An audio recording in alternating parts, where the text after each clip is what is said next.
संत श्री गुलाब बाबा लीला तरंगिणी ओम समर्थ सद्गुरु गुलाब बाबाय नमः అధ్యాయము 40 భక్తుల ప్రేమకు అమ్ముడుపోయిన బాబా. బాబా భక్తులపై గల ప్రేమ లోకోత్తరమైంది, అంటే భక్తుల హృదయాల్లో ఉండిపోవడం అని అర్థం. ఈ విషయాన్ని భగవంతుడు భగవద్గీతలో అహం భక్త పరాధీనః అని పలికారు. ఈ ధర్మాన్ని బాబా భక్తుల విషయంలో ఎలా ఆచరించాలో ఈ అధ్యాయం తెలియపరుస్తుంది. ఈ సందర్భంలో ఒంగోలు విషయం ఇక్కడ తెలుపడమైనది. తనకు ఎన్ని జబ్బులున్నా ఎంతో దూరాన్ని లెక్క చేయకుండా భక్తుల కొరకు ఒంగోలు సాయిబాబా మందిరంనకు 12/12/1990న తన భక్త బృందంతో విచ్చేయడం భక్తులపై తనకు ఉండే అపార ప్రేమను తెలియచేస్తుంది. ఎందరో డాక్టర్లు భక్తులు ఒంగోలు కార్యక్రమానికి వెళ్ళవద్దని ఎన్నో విధాలుగా నచ్చచెప్పినా నా భక్తుల కొరకు వెళ్ళవలసింది, నాకేమైనా పర్వాలేదని అన్నారంటే ఒంగోలు భక్తులకు ఇచ్చిన మాటను నిలబెట్టుకోవడమే కాక మరేమవుతుంది. ఆ రోజుల్లో హైదరాబాదులో కర్ఫ్యూ ఉందని నాందేడు భక్తులు అడ్డు చెప్పినా భక్తుల కొరకే ఒంగోలు విచ్చేయడము ఒక మహా గొప్ప విశేషం. సాయి మందిరంలో శ్రీ సాయి విగ్రహ ప్రతిష్టాపన 12/12/1990న బాబా పవిత్ర కరకమలములచే జరిగింది. శ్రీ సాయి మందిరంలో కార్యక్రమం జరుగుచుండగా బాబాకు హార్ట్ అటాక్ వచ్చింది. మందిర కార్యక్రమానికి కొంత భంగము కలిగింది. అప్పట్లో ఒంగోలు గవర్నమెంట్ హాస్పిటల్లో పనిచేస్తున్న ఈఎన్టీ స్పెషలిస్ట్ డాక్టర్ రమేష్ గారి ఇంట్లో బాబా విడిది చేశారు. ప్రముఖ డాక్టర్లు బాబాను పరీక్షించి ట్రీట్మెంట్ ఇచ్చారు. డాక్టర్ అమర్నాథ్ జైన్ కూడా బాబా వెంట ఉన్నారు. ఏ భక్తుని ఆర్తనాదాలు విని ఎవరి బాధను తీసుకున్నారో ఆయనకే ఎరుక. అంత బాధలో ఉండి కూడా ఒంగోలు నుండి తన భక్త పరివారంతో 25 మంది దక్షిణ భారతదేశము 20 రోజులు పర్యటన చేశారంటే బాబా దైవిక శక్తే కారణమని గ్రహించాలి. ఈ సందర్భంలో డాక్టర్ రమేష్ గారు నాతో ఇలా అన్నారు, ఆయనకు జబ్బు ఏమిటి? నట్వర్లాల్ కాకపోతే హార్ట్ అటాక్ వచ్చిన వారు ఎవరైనా బహుదూరంలో ఉన్న దక్షిణ భారతదేశము ప్రయాణము చేయడానికి సాహసిస్తారా? 1990వ సంవత్సరమునకు పూర్వమే డాక్టర్లు ఆపరేషన్ చేయించుకోమని చెప్పినా బాబా వారి మాటలు లక్ష్య పెట్టలేదు. తుదకు 1992వ సంవత్సరంలో హార్ట్ ఆపరేషన్ చేయించుకోవడానికి సమ్మతించారు. బొంబాయి బ్రీచ్ కాండీ హాస్పిటల్ ప్రపంచ ప్రఖ్యాతి చెందిన డాక్టర్ సుధాంశు భట్టాచార్య గారు బాబాకు ఆపరేషన్ చేయడానికి 31/1/1992న నిర్ణయించారు. ఆనాడు కూడా భక్తులను దర్శించి వస్తానని చెప్పి బయలుదేరారు. నాగపూర్, అమరావతి, సాగర్, దము మొదలగు ప్రాంతాలలో ఉన్న భక్తులకు దర్శనమిచ్చి బొంబాయికి బయలుదేరారు. తేదీ 31/1/1992న బాబాకు బైపాస్ సర్జరీ ఆపరేషన్ చేయడమైనది. ఒక దేశ ప్రధానమంత్రిని లేక ఒక రాష్ట్ర ముఖ్యమంత్రిని కలవాలని ఎంతమంది రోజు వస్తుంటారో అలానే బాబాను దర్శించడానికి అనేక రంగాల వారు హాస్పిటల్కు వచ్చి క్యూలో నిలబడి దర్శించిపోతుంటే బొంబాయి డాక్టర్లకి ఆశ్చర్యం కలిగింది. డాక్టర్ ఎంజి రాథోడ్ గారు ₹1,00,000 ఫీజు కింద ఇవ్వబోతే డాక్టర్ సుధాంశు భట్టాచార్యులు గారు నిరాకరించారు. ఈ విధంగా డాక్టర్ భట్టాచార్యులు ఒక పూజారి భక్తుని వలె బాబాను నిష్కామంగా సేవించారు. 1999వ సంవత్సరం మధ్యప్రదేశ్లో భక్తులున్న అనేక ప్రాంతాలకు బాబా పర్యటనలు చేశారు. తిరుగు ప్రయాణంలో మరొక మార్గాన బాబా ప్రయాణం చేస్తే భక్తజనుల దర్శన బెడద నుండి తప్పించుకోవచ్చని డాక్టర్ జైన్ ఎండి బాబాతో, మీకు ఆరోగ్యం బాగాలేదు కదా, మీకు విశ్రాంతి దొరుకుతుందని డాక్టర్ జైన్ సలహా చెప్పారు. దానికి బాబా అలా చెప్పవద్దు, నేను వెళ్ళే ప్రతి ప్రదేశంలో భక్తులకు దర్శనమివ్వవలసిందే అన్నారు. బాబా అన్న మాటలకు డాక్టర్ జైన్ మారు మాట్లాడలేదు. బాబా ఎక్కడికి వెళ్ళినా వారి దైవిక శక్తి వల్ల భక్తులకు ఎంతో స్వాంతన చేకూరేది. భక్తులంతా కన్నీళ్లు పెట్టుకుంటూ మా కొరకు ఎంత దూరం వచ్చారా అంటూ బాబా పాదాలపై పడి కన్నబిడ్డల్లాగా దుఃఖిస్తూ ఇక నుండి ఎవరి జబ్బులను స్వీకరించవద్దు, మీరు ఆరోగ్యంగా ఉంటే మీ దర్శన భాగ్యము మాకు ఎల్లప్పుడూ లభిస్తుందని భక్తులు విన్నవించుకున్నారు. భక్తులు తమ జబ్బులను గూర్చి బాబాకు చెప్పవలదు. లక్షల్లో కరపత్రాలు వేయించి లక్షలాది మందికి పంచారు. ఈ సందర్భంలో భక్తులతో బాబా ఇలా అన్నారు, my Aapke Liye AAP log మేరే లియే, నేను మీ కొరకు మీరు నా కొరకు అని బాబా మాటలకు అర్థం. భక్తుల ఆనందమే బాబాకు పరమానందం, భక్తలోకమే వారి గోలోకము. ఈ రీతిగా వేలాది భక్తుల రోగాలను ప్రతి సంవత్సరము తీసుకుంటూ భక్తుల ప్రారబ్ధాన్ని అనుభవించారు. తుదకు భక్తుల కొరకు ప్రాణాలు అర్పించారు. ప్రముఖ భక్తులైన శ్రీ అల్మెడా, కుమారి సుశీలాబాయి, కుమారి పుష్పాతాయ్ తదితర భక్తులు ఎవరి రోగాలను స్వీకరించవద్దని బాబాను ప్రార్థించగా, అమ్చా మరణ్ అమ్చా హాతాత్ ఆహే అంటే నా మరణము నా చేతులలో ఉంటుందని భక్తులకు స్పష్టం చేసి చెప్పారు. బాబా ఆరోగ్య విషయంలో ఎందరో సంత్ మహాత్ములు ప్రార్థించారు. నేటికి సజీవులైన కాలాతీత యోగి శ్రీ బర్ఫానంద్ మహారాజ్ 275 సంవత్సరాలు బాబాను ఆరోగ్య విషయంలో కడు జాగ్రత్త తీసుకోమని ప్రార్థించారు. ఈ విషయాలను శ్రీ సిద్ధేశ్వర సంత్ శ్రీ గులాబ్ బాబా లీలాతరంగిణి అను గ్రంథంలో 127, 128 పేజీల్లో చూడగలరు.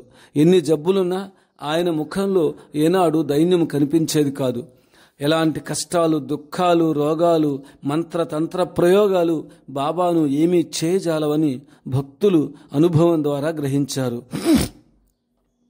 గోపాల కాలా ఉత్సవంలో భక్తులను ఉద్దేశించేలా అన్నారు, మీరంతా నాకు దేవుళ్ళు అన్నారు. అంటే ప్రతి వారిలో భగవంతుణ్ణే దర్శిస్తారని బాబా మాటలకు అర్థం. ఆయన వినయ విధేయతలు ఎలాంటివంటే సామాన్య భక్తులకు కూడా పాద నమస్కారము చేస్తుంటే భక్తులు ఎంతో ఆశ్చర్యచకితులయ్యేవారు. అందరినీ రోగ విముక్తులుగా చేసేవారు. కొందరు భక్తులు బాబాని అడిగారు, మీ జబ్బులను మీరెందుకు నయం చేసుకోరు? గంగామాత అందరికీ దాహం తీరుస్తుందే కానీ తన నీరు తను త్రాగదు కదా అన్నారు బాబా. ఈ మాటలు విన్న భక్తులు అవాక్కయి మౌనం వహించారు. బాబా భక్తుల జబ్బులను స్వీకరించే విధానం తలుచుకుంటే ఎవరికైనా దుఃఖము కలుగక మానదు. బాబా కనుదృష్టి నిరంతరం భక్తులపైనే ఉంటుంది. అనేక భక్తుల కిడ్నీ వ్యాధులను తీసుకున్నందున వారి 2 కిడ్నీలు చెడిపోయాయి. కిడ్నీలు దెబ్బతిన్న ఆపరేషన్ వలదని డాక్టర్ భక్తులకు పదే చెప్తుండేవారు. డాక్టర్లు పరిపరి విధాలుగా ప్రార్థించిన మిమ్మట బాబా ఆపరేషన్కు అంగీకరించారు. బొంబాయి ఖంబాలా హాస్పిటల్లో 24/9/1999న dialysis operation doctor Shri Gandhi చేశారు. 3 రోజులు అయ్యాక బ్రీచ్ క్యాండీ హాస్పిటల్లో డాక్టర్ ఆర్సి పటేల్ బాబా కంటిలో లెన్స్ అమర్చారు. మొదటి 3 రోజుల్లో ఒకసారి మాత్రమే డయాలసిస్ చేశారు. అయితే రాను రాను బాబా ఆరోగ్యము క్షీణించినందున ఒక రోజులోనే 4 లేక 5 సార్లు డయాలసిస్ చేయవలసి వచ్చేది. అటువంటి నిస్సహాయ స్థితిలో ఉన్న బాబా తన భజన కార్యక్రమాలు అన్ని చోట్ల చేస్తుండేవారు. కార్యక్రమాలు తిలకించిన భక్తులు కొందరు కన్నీరు కార్చేవారు, కొందరు ఆశ్చర్యచకితులయ్యేవారు. రోజుకు భక్తుల కొరకు వందలాది మైళ్ళు ప్రయాణము చేస్తున్నందువల్ల ఆయన ప్రయాణించే మినీ బస్సులో కూడా డయాలసిస్ చేయవలసి వచ్చేది. ఈ కారణాన భక్తులు 4 డయాలసిస్ యంత్రాలు బాబా కొరకు కొన్నారు. ఒక డయాలసిస్ యంత్రము నాగపూర్ దర్బార్లోను, మరొకటి బాబా ప్రయాణించే వాహనంలోను, 3వది కాటేలులో, 4వది టాకర్ఖేడాలో ఉంచారు. ఈ డయాలసిస్ ప్రక్రియ బాబా సమాధి అయ్యే రోజు వరకు కొనసాగింది. ఇలాంటి విషమ పరిస్థితుల్లో కూడా భక్తుల కొరకు ఇతర ప్రాంతాలకు ప్రయాణం చేయడము, దర్శనమివ్వడం, భజనలు చేయడం నిరంతరం జరుగుతుండేది. బాబా తన శరీర చింతనము కంటే భక్తుల యోగక్షేమాల గూర్చి చింతన చేసేవారు. భక్తుల ఆనందమే తన ఆనందముగా జీవించేవారు. భక్తులు తమ ముఖాలపైన పట్టీలు కట్టుకోకుండా బాబాను దర్శిస్తుండడం వలన ఇన్ఫెక్షన్కు గురయ్యేవారు. భక్తవత్సలుడైన బాబా భక్తులను కోపగించేవారు కాదు. ప్రేమతో మాట్లాడి క్షేమ సమాచారాలు తెలుసుకుని ప్రసాదమిచ్చి భక్తులను దీవించి పంపేవారు. భక్తుల సన్నిధిని పెన్నిధిగా భావించిన మహానుభావుడు శ్రీ బాబా. అందుకే బాబా భక్తులపైన కనపరిచిన ప్రేమ లోకోత్తరమైనది. డాక్టర్ కేదా కిడ్నీ స్పెషలిస్ట్ బాబాకు ఎక్స్రే తీసి ఇంజెక్షన్ చేసి మందులు ఇచ్చారు. హాస్పిటల్లో చేరమని డాక్టర్లు సలహా ఇచ్చారు. 2/9/1999 గోకులాష్టమి పండుగకు వేలాది మంది భక్తులు నా దర్శనం కోసం వస్తారు. హాస్పిటల్లో చేరలేమని డాక్టర్లతో ఖండితంగా చెప్పారు. మీకు ప్రాణముపై అభిమానం ఉంటే హాస్పిటల్లో చేరండి, భక్తులే ఎక్కువైతే కాటేలు వెళ్ళండి నిష్ఠూర వాక్యాలు పలికారు డాక్టర్లు. భక్తుల ఎడబాటు సహించలేని పూజ్య బాబాజీ ఇలా సమాధానం ఇచ్చారు. ముఝే మేరీ జాన్ సే భక్తోం కే మిల్నా అధిక్ ప్యారా హై, జాన్ గయి తో పర్వా నహీ. నేను నా ప్రాణము కంటే భక్తులను కలవడానికి అధికంగా ప్రేమిస్తాను. ప్రాణం పోయినా పర్వాలేదులే. బాబా అపారమైన శారీరక బాధలను కష్టాన్ని లెక్క చేయకుండా భక్తుల కొరకు 4/9/1999 కాటేలు వెళ్లారు. ఈ సందర్భంలో డాక్టర్ రాథోడ్ వేలాది మంది భక్తులను ఉద్దేశించి ఇలా ఉపన్యసించారు. మీ కొరకు బాబా తన ప్రాణాన్ని లెక్క చేయకుండా కాటేలుకు వచ్చారు. బాబాను దర్శించండి, అంతేగాని ఎలాంటి కష్టము కలుగజేయకండి. ఈ స్థితిలో బాబా భక్తులతో మాట్లాడడం కూడదు. కనీసం బాబా చేయి ఎత్తడానికి కూడా వీలుపడదు. ఆయనకు పూర్తి విశ్రాంతి అవసరం. రేపటి రోజున 5/9/99 బాబాను బొంబాయి తీసుకువెళ్ళాలి. సాయంత్రం 4 గంటల నుండి రాత్రి 12 గంటల వరకు మీకు దర్శనం కలుగజేస్తారు. భక్తులు రాత్రులంతా భజనలు చేస్తూ బాబా ఆరోగ్యం బాగుండాలని ప్రార్థనలు చేశారు. ఈ యాత్రా సందర్భంలో సంత్ రాఘవేంద్ర దాసు ఇలా ప్రసంగించారు. బాబా అలనాటి రాముడే, అలనాటి కృష్ణుడే. ఈ బ్రహ్మాండానికి ఆయనే నాయకుడు. బాబా కంటే పెద్ద శక్తి పృథ్వీపైన లేనేలేదు. మీరు భక్తులు భ్రమలో పడవద్దు. భ్రమను అంటే మాయను వదిలి బాబాకు శరణాగతులు కండి. శ్రీ రాఘవేంద్ర దాస్ హిందీలో చెప్పిన మాటలు ఇక్కడ పొందుపరచడమైనది. శ్రీ గులాబ్ బాబా రామ్ హై, శ్యామ్ హై, బ్రహ్మాండ్ के नायक है, उनसे बड़ी शक्ति इस पृथ्वी लोक पर नहीं है. आप लोग भ्रम में मत रहो, भ्रम छोड़ दो. श्री संत गुलाब बाबा जी के शरण में आओ. సంత్ బాలదాస్ బాబా కంటే వయస్సులో పెద్దవాడు సంత్ బాలకదాస్ బాబా కంటే వయస్సులో పెద్దవాడు, ఆత్మ సాక్షాత్కారం కలిగిన గొప్ప ఔలియా బాబా మా పెద్దన్నయ్య అని శ్లాఘించారు. బాబా అనారోగ్యం వల్ల డాక్టర్లు భక్తులు 26/3/2000 సంవత్సరమున పైఠాన్లో జరిగే ఏకనాథ షష్ఠి పండుగకు బాబాను వెళ్ళనీయలేదు. ఏకనాథ షష్ఠి హోలీ పండుగ 6 రోజుల తరువాత పరమభక్తులైన ఆలేమేడ ఆ రోజు రాత్రి 26/3/2000 సంవత్సరంన బొంబాయి నుండి నాగపూర్కు విమానంలో వచ్చారు. సాగర్, దమో, రాయ్పూర్, ఖర్గౌన్, భైంసేహి, బొంబాయి, వార్ధా మొదలగు ప్రాంతాల నుండి వేలాది మంది భక్తులు బాబాను దర్శించడానికి వచ్చారు. బాబాను చూచిన భక్తులంతా దుఃఖించారు. 22/4/2000 సంవత్సరంన బాబా కన్ను ఒకటి మూసుకుని పోయింది. 30/4/2000 సంవత్సరంలో దంతోలి వద్దనున్న డాక్టర్ ఆచార్య హాస్పిటల్లో బాబాను చేర్పించారు. 2 జూన్ నుండి బాబా ఆరోగ్యం పూర్తిగా క్షీణించింది. డయాలసిస్ చేసేటప్పుడు చిన్న పొరపాటు జరిగినందున బాబా ఇన్ఫెక్షన్కు గురయ్యారు. బాబా అపస్మారక స్థితి గూర్చి doctor Jain, doctor Rathod, doctor Wakhale భక్తులకు తెలియజేశారు. జీవిస్తారో లేదో అనే అనుమానం డాక్టర్లకు కూడా కలిగింది. కేవలం శ్వాస మాత్రమే ఆడుతుండేది. కన్నులు మూసుకుపోయాయి. అటువంటి స్థితిలో నన్ను ఠాకర్ఖేడాకు తీసుకెళ్ళండి అని ఒక మాట చెప్పి బాబా కన్ను మూశారు. శుక్రవారం 2/6/2000 సంవత్సరంన డాక్టర్లు బాబా జీవించే విషయంలో అనుమానాన్ని వ్యక్తం చేశారు. ఆ రోజు మధ్యాహ్నం నాగపూర్ నుండి భక్తులు బాబాతో ఠాకర్ఖేడ్కు రాత్రి 10:30 గంటలకు చేరారు. శరీరం కుడి భాగానికి పక్షవాతం వచ్చింది. చెయ్యి పైకెత్తితే జారి కింద పడిపోయేది. అందువల్ల కుడి చేతికి ఇంజెక్షన్ చేయడానికి వీలుపడేది కాదు.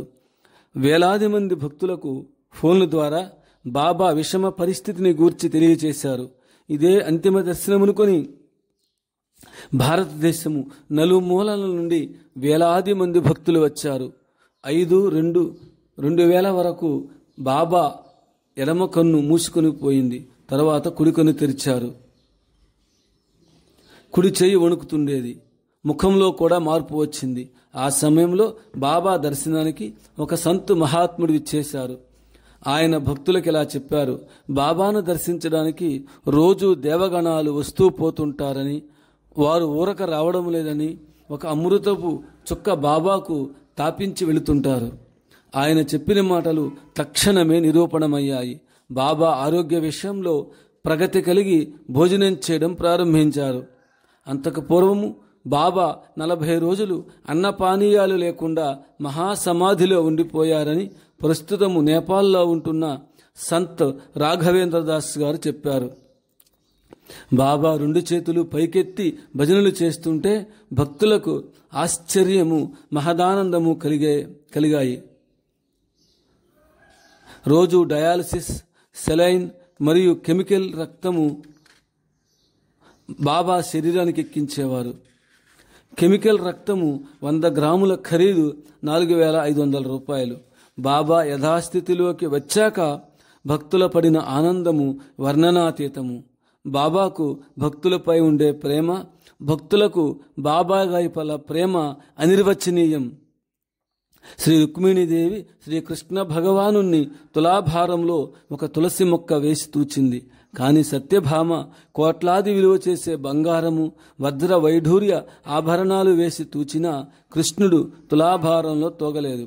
కారణం సత్యభామ భక్తి అహంకారముతో కూడుకుని ఉన్నది.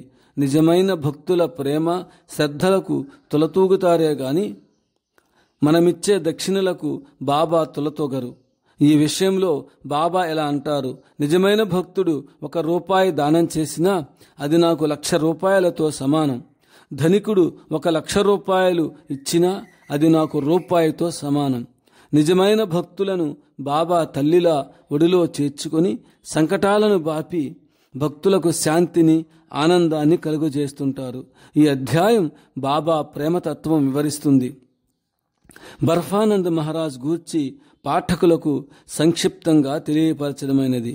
వీరు భారతీయ యోగ విద్యలైన పరకాయ ప్రవేశం, కాయకల్ప చికిత్స, ఖండయోగము, వాయుమండల సంచారము, జలస్తంభనము, అష్టాంగ యోగము మొదలైనవి కాలగర్భంలో కలిసిపోకుండా పరిరక్షించుటకై ప్రాచ్య యోగ విద్యా పరిశోధన పీఠము ఒక దానిని తన ఆశ్రమంలో స్థాపించారు.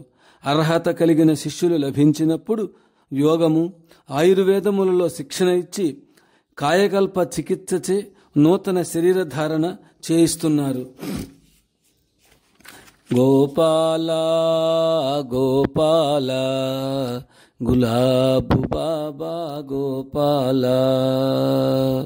దేవకీ నందన గోపాల. అధ్యాయము 41. బాబా శరీరమే ఒక వ్యాధి మందిరం. శ్రీ మహావిష్ణు అవతారమైన శ్రీ బాబాను ధన్వంతరి స్వరూపునిగా భావించి భక్తి శ్రద్ధలతో పారాయణ చేయువారికి ఆరోగ్య ఐశ్వర్యాలు కలుగుతాయి. నమామి ధన్వంతరి మాదిదేవం సురాసురై వందితం పాదపద్మం, లోకే జరారుగ్భయ మృత్యునాశం ధాతారమేశం వివిధౌషధీనాం క్షీరాబ్ధేరుద్ధితం దేవం పీతవర్ణం చతుర్భుజం నమామి ధన్వంతరీం నిత్యం నాగనాథ నిషోధనం. పూర్వయుగాల్లో అనేక అవతారాలు వచ్చాయి. ఆ అవతార కార్యక్రమం సమాప్తయ్యాక అవి నిష్క్రమించడం జరిగింది. నేటి యుగంలో గురుస్వరూపమైన దత్తావతారము ప్రసిద్ధికెక్కింది. దత్తావతారాల్లో కూడా ఒక్కొక్క అవతారము ఒక్కొక్క ప్రత్యేకతను సంతరించుకుంటుంది. ఈ దత్తావతారము రామకృష్ణాది అవతారాల వలె నిష్క్రమించక నేటికి అనేక మహాత్మ రూపాలలో కొనసాగుతున్నది.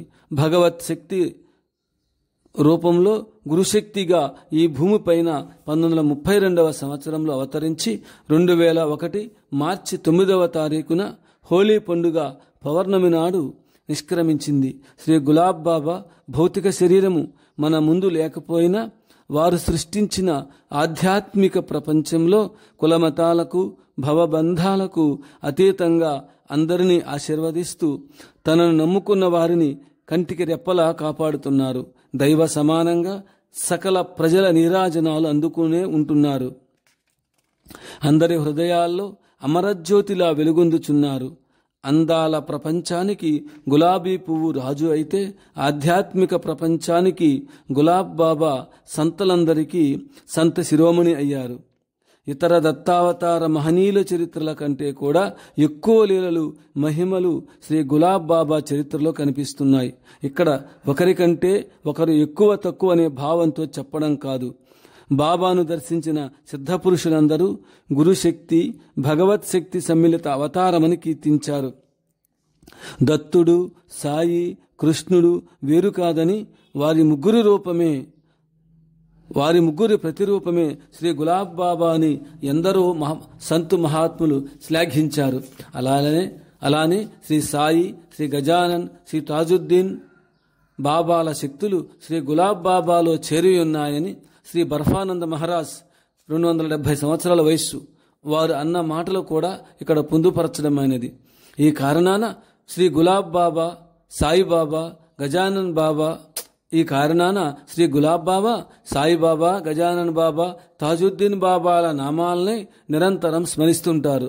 అంతేకాదు ఈ 3 నామాలే ఆయన ఆశ్రమంలో ఎక్కడ చూసినా దర్శనమిస్తాయి, వినిపిస్తాయి.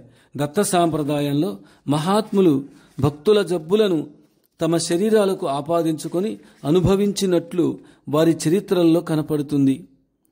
బాబా లోకోపకారమే ఊపిరిగా చేసుకుని వేలాది మంది రోగాలను తన శరీరానికి సంక్రమింప చేసుకొని భక్తులను కర్మబంధాలనే సంకెళ్ల నుండి విముక్తి గావించారు.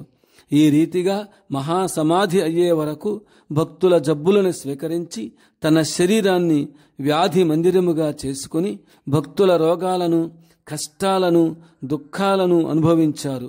నేను గ్రంథమే కాక శ్రీ ఎం భోలే రచించిన అవతార్ మహాపురుష్ శ్రీ గులాబ్ బాబాకి చరిత్రగాథ అనే హిందీ గ్రంథము, సద్గురు ఖాడే మహారాజ్ గారు బొంబాయి వారు రచించిన మహిమాయోగీశ్వర్ సంత్ గులాబ్ బాబా మరాఠీ గ్రంథము ఆధారంగా ఉన్నాయి. ఇంకా భక్తుల అనుభవాలు సహస్ర సంఖ్యలో ఉన్నాయి. ఉత్తర భారతీయుల అనుభవాలు, ఆంధ్ర భక్తుల అనుభవాలు గంధ విస్తరణ భయంతో కొన్నిటిని మాత్రమే ఉదహరించాను. భక్తుల జబ్బులను చెప్పక మునిపే బాబా తన ఒడిలో వేసుకుని అనుభవించడము పెద్ద పెద్ద పేరు మోసిన డాక్టర్లకు సైతము బాధ కలిగించేది. ఇన్ని జబ్బులున్నా ఒక ప్రదేశం నుండి మరొక ప్రదేశానికి విసుగు విరామం లేకుండా రోజుకు 100-150 మైళ్ళు భక్తుల కొరకు ప్రయాణం చేశారు. ఇది వారి జీవితంలో జరిగిన నిత్య ప్రక్రియ. అందుకనే బాబాను నడిచే దేవుడని, వాత్సల్య అవతారమని భక్తులు కీర్తించారు. ఎప్పుడు ఏ సమయంలో ఎక్కడకు బయలుదేరుతారో ఎక్కడ ఉంటారో ఆయనకే ఎరుక. ఉత్తర భారతదేశంలో ప్రసిద్ధి చెందిన చికల్దరా డాక్టర్ సర్ పాటవే బాబాను ఇలా శ్లాఘించారు. జో త్రైలోక్య को दवाई देते है उन्हें मैं क्या दवाई दूंगा, मुझे तो सिर्फ పూజ్య బాబాజీ కా ఆశీర్వాద్ చాహియే. అంటే 3 లోకాలకే మందు ఇచ్చేవారికి నేను ఏ మందు ఇవ్వగలను? నాకు కేవలం పూజ్య బాబాజీ ఆశీస్సులు మాత్రమే కావాలి. మీ జబ్బులు మీరే నయం చేసుకోండి, మా వల్ల కాదన్న డాక్టర్లు ఎందరో ఉన్నారు. బొంబాయిలో ప్రసిద్ధి చెందిన డాక్టర్లు చాలామంది బాబా భక్తులు కావడం చేత ట్రీట్మెంట్ విషయంలో చాలా శ్రద్ధ వహించారు. ఆ శ్రద్ధ ఎలాంటిదంటే మెడికల్ సైన్స్ అంతా పరిశోధించి ట్రీట్మెంట్ ఇచ్చామని doctor M G Rathod, professor and head of the department of surgery, J J hospital, Bombay, వారన్న మాటలు ఎప్పటికీ మరుపురానివి, మరచిపోనివి. మరొక విధంగా చెప్పాలంటే బాబా ట్రీట్మెంట్ విషయంలో వైద్య శాస్త్రమే నీరుగారిపోయిందని ప్రముఖ డాక్టర్లంతా చెప్పడం అయినది. ఆపరేషన్ చేసేటప్పుడు మత్తుమంది ఇచ్చిన బాబాకు అపస్మారక స్థితి కలిగేది కాదు. బాబా స్పృహలో ఉండడం డాక్టర్లకి మతిపోతుండేది. భగవాన్ గులాబ్ బాబా ఏ జబ్బుతో బాధపడే అవసరం లేదని శ్రీ కిషన్ సాహిర్ చెప్పారు. బాబాకు 21 రకాల జబ్బులున్నాయంటే అవి భక్తుల జబ్బులని గ్రహించాలి. మానవ జన్మ ఎత్తిన ఎవరికైనా 21 రకాల జబ్బులు ఉండవని చెప్పవలసి వస్తుంది. ఏ భక్తునకు ఏ మేలు జరిగినా శ్రీ సాయిబాబా, శ్రీ గజానన్ బాబా, శ్రీ తాజుద్దీన్ బాబా, శ్రీ పాండురంగ భగవానులే చేశారని చెప్పేవారు. అంతేగాని నేను చేశాననే మాట ఆయన నోటి నుండి ఎన్నడూ బహిర్గతం కాలేదు. తన ఆధిక్యతను ఎప్పుడూ చాటుకోలేదు. బాబాను దర్శించిన పాత భక్తులు తమ అనుభవాలతో బాబా గూర్చిలా చెప్తుంటారు. సంత్ శ్రీ గులాబ్ బాబా జైసా సంత్ జో స్వయంభూ అభీ తక్ पैदा नहीं हुआ और आगे होने की ఆశా नहीं. తన జన్మకు తానే కారకుడైన శ్రీ గులాబ్ బాబా లాంటి సంత మహాత్ముడు ఇంతవరకు జన్మించలేదు, ఇక రాబోయే కాలాలలో కూడా జన్మించే అవకాశం లేదని ఎందరెందరో మహాత్ములు భక్తులు చెప్పారు. ఇంతవరకు జన్మించిన మహాత్ములలో శ్రీ గులాబ్ బాబా వేలాది భక్తుల జబ్బులను స్వీకరించినట్లుగా ఏ మహాత్ముల చరిత్రలలో దాఖలాలు లేవు. అవతార పురుషులు, మహాయోగులు, సిద్ధ పురుషులు అనేక ఆధ్యాత్మిక ఉపాయాల ద్వారా భక్తుల రోగాలను, సంకటాలను, పాపాలను తమ శరీరం మీదకి తెచ్చుకొని భక్తులను విముక్తి గావించడంలో సమర్థులవుతారు. ఉదాహరణముగా బాబాపై చేసిన విషప్రయోగాలు, హృద్రోగాలు, షుగర్, బ్లడ్ ప్రెషర్, కుష్టు, చర్మరోగాలు, క్యాన్సర్, కిడ్నీ మొదలగు ప్రాణాంతకమైన రోగాలను తన శరీరానికి ఆపాదించుకొని చందనములాగా అరగదీసుకుంటూ, కర్పూరంలాగా కరిగించుకుంటూ, దీపంలో పోసిన చమురు అగ్నికి ఆహుతైనట్లుగా తన శరీరాన్ని కష్టపెట్టుకున్నారు. అసహనమైన శరీర బాధలు అనుభవిస్తూ వందలాది మైలు ప్రయాణం చేస్తూ రేయింబగళ్ళు భజనలు, కీర్తనలు చేస్తూ ప్రజలలో భక్తి పరిమళాలు వెదజల్లారు. వేలాది మంది భక్తులకు జీవన దానం చేశారు. భక్తుల జబ్బుల విషయంలో శ్రీ కంఠార్య మహారాజులా చెప్పారు. సంతులు తమ శరీరాలను భక్తుల కళ్యాణం కొరకు వినియోగిస్తారు. దేహభ్రాంతి ఉండదు. దేహభ్రాంతి వారికి ఉండదనే విషయాన్ని గూర్చి శ్రీ సదాశివ బ్రహ్మేంద్ర స్వామి చరిత్రలోని కొన్ని సంఘటనలు ఉన్నాయి. ఒక రోజున స్వామి తన దారిన పోతుండగా ఒక దుండగుడైన ముస్లిం యువకుడు స్వామి చేతిని కత్తితో ఖండించాడు. చెయ్యి తెగి వేలాడుచున్న స్వామి తన దారిన ప్రశాంత వదనంతో పోతున్నారు. ఆ యువకుడు స్వామి ఎదుటికొచ్చి, స్వామి మీ చెయ్యి తెగి వేలాడుచున్నది కదా, మీకు తెలియదా అన్నారు. అప్పుడు స్వామి తన చేయి చూసుకున్నారు. తన రెండవ చేతితో ఖండించబడిన చేతిని తాకారు. మరలా స్వామి చెయ్యి యథాప్రకారం అయింది. వీరి సమాధి తిరుచినాపల్లి జిల్లాలో గల నెరూరులో ఉంది. బాబాకు పాలలో విషం పెట్టి తాగించారు. భోజనంలో విషం పెట్టి తినిపించారు. ఒక దుండగుడు బాబా శరీరంపై యాసిడ్ పోశాడు. చొక్కా కాలిందే కాని ఆయన శరీరానికి ఏమీ కాలేదు. అనేకసార్లు గొడ్డళ్లతో, కత్తులతో చంపడానికి ప్రయత్నించారు. బందిపోడు దొంగలు తుపాకీతో కాల్చినా అందులో ఉన్న బుల్లెట్లు బయటకు రాలేదు. రామతీర్థ గ్రామంలో జరిగిన సంఘటన శ్రీమతి ఉమాబాయి ఖండారేలా చెప్పింది. బాబాను చంపడానికి శ్రీరామ్ సేఠ్ లడ్డూలో విషం కలిపి తినిపించారు. అతను 2వ రోజున లెట్రిన్కి వెళ్ళి లెట్రిన్లోనే చనిపోయాడు. బాబాకు విషం పెట్టినందువల్ల మత్తు కలిగి నిద్రపోయారు. ఆ సమయంలో ఒక నాగుపాము బాబా శరీరంపై పాకి విషాన్ని లాగివేసింది. ఇలాంటి ఉదాహరణలు ఆయన చరిత్రలో ఇంకా ఎన్నెన్నో ఉన్నాయి. ఎవరేమి చేసినా ఆయన ఈశ్వర అవతారం కావడం వల్ల ఆయనకు ఏమీ కాలేదు. భక్తుల రోగాలను బాబా 1 ఆశీస్సులు, 2 దృష్టి, 3 హస్తస్పర్శ, 4 స్వప్నాలు, 5 తిట్టడం కొట్టడం మొదలగు ఆధ్యాత్మిక ఉపాయాల ద్వారా భక్తుల రోగాలను బాధలను తీసుకుని నివారణ చేసినట్లు భక్తుల అనుభవాలు తెలియపరుస్తున్నాయి. ఇవి కాక భక్తుల ప్రారబ్ధము బలీయంగా ఉన్నప్పుడు భక్తుల రోగాలను బాబా తన శరీరానికి తీసుకొని అనుభవించారు. ఈ అధ్యాయంలో ఉత్తర భారతదేశ భక్తుల అనుభవాలు మరియు ఆంధ్ర భక్తుల అనుభవాలు కొన్నింటిని మాత్రమే ఉదాహరించడమైనది. హస్తస్పర్శ. నేను రచయిత